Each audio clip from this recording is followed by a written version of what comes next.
بسم اللہ الرحمن الرحیم۔ الصلاۃ والسلام علی نبینا محمد۔ السلام علیکم ورحمۃ اللہ وبرکاتہ۔ تجوید الفرقان اردو چینل میں آپ کا خیر مقدم ہے۔ حضرت عبداللہ بن عباس رضی اللہ تعالی عنہما سے مروی ہے کہ حضور آقائے نامدار نبی مکرم محمد الرسول اللہ صلی اللہ علیہ وآلہ وسلم نے فرمایا، وہ شخص جس کے دل میں قرآن کریم کا کچھ حصہ بھی نہیں، وہ ویران گھر کی طرح ہے۔ اس کو امام ترمذی نے روایت کیا ہے۔ آج کا سبق حروف مستعلیہ کے بارے میں ہے۔ گزشتہ کئی اسباق میں اس عنوان کا ذکر ہوتا رہا ہے۔ حروف مستعلیہ میں صفت استعلاء پائی جاتی ہے۔ صفت استعلاء کا لفظی مطلب بلند ہونا ہے۔ حروف مستعلیہ کی تعداد 7 ہے۔ 7 حروف مستعلیہ ہیں۔ حروف مستعلیہ کون کون سے ہیں؟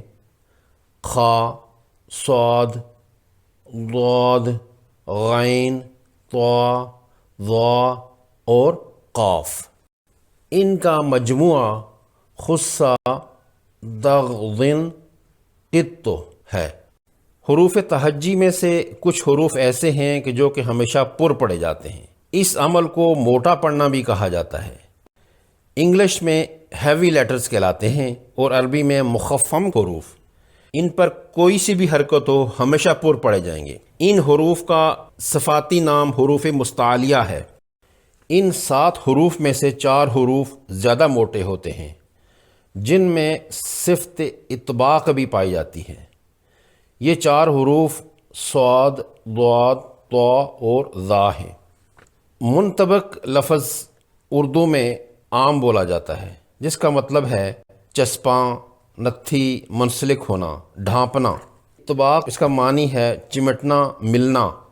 جن حروف میں یہ صفت پائی جاتی ہے ان کو مطبقہ کہتے ہیں۔ اصطلاحی معنی یہ ہوئے کہ ان حرفوں کے ادا کرتے وقت زبان کے بیچ کا حصہ تالو سے چمٹ جاتا ہے، جس کی وجہ سے یہ حروف خوب موٹے ہو جاتے ہیں، جس طرح مطمئنہ کی تا میں ہوتا ہے۔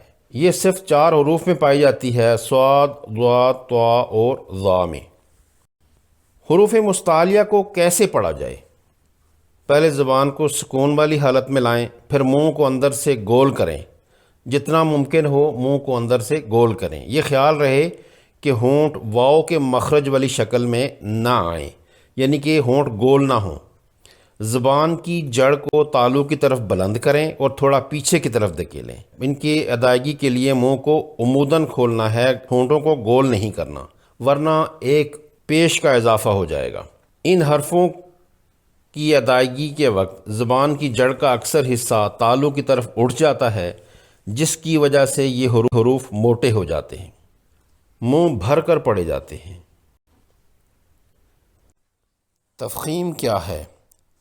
7 حروف مستعلیہ جو کہ ہر حالت میں پر پڑھے جاتے ہیں، اور 3 حروف شبہ مستعلیہ جو کچھ مخصوص صورتوں میں پر پڑھے جاتے ہیں۔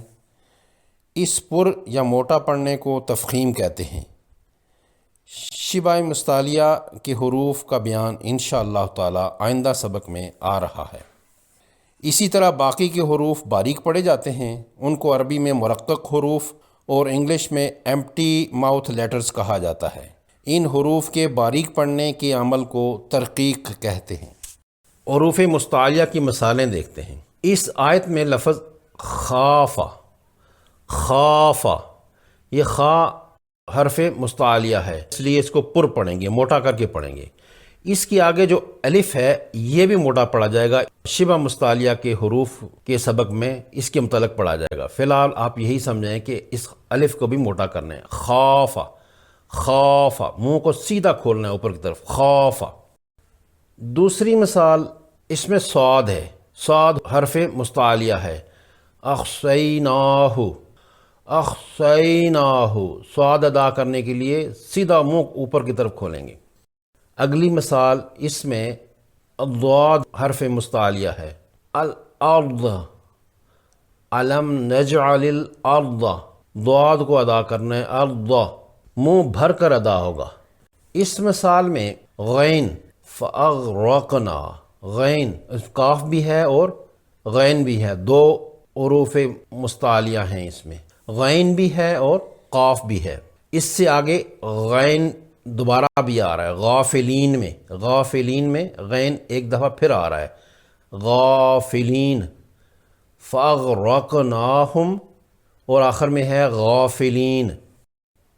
اس مثال میں ضا حرف مستعلیہ ہے، ظلال، ظلال۔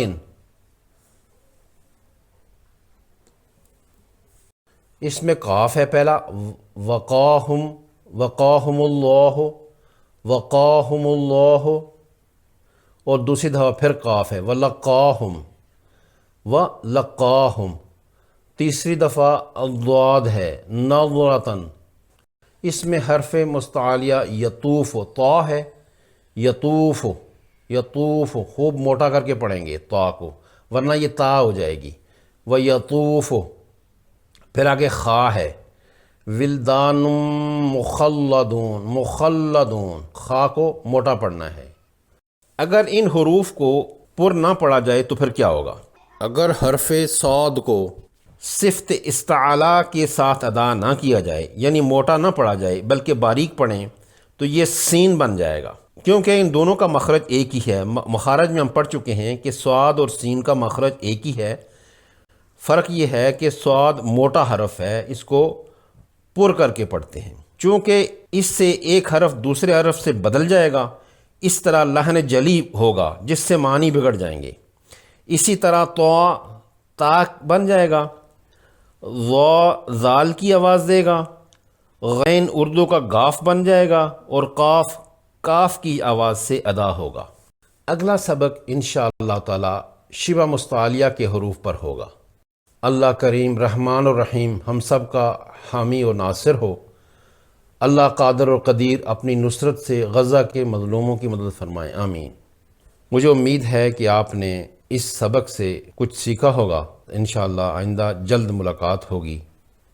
مع السلامہ۔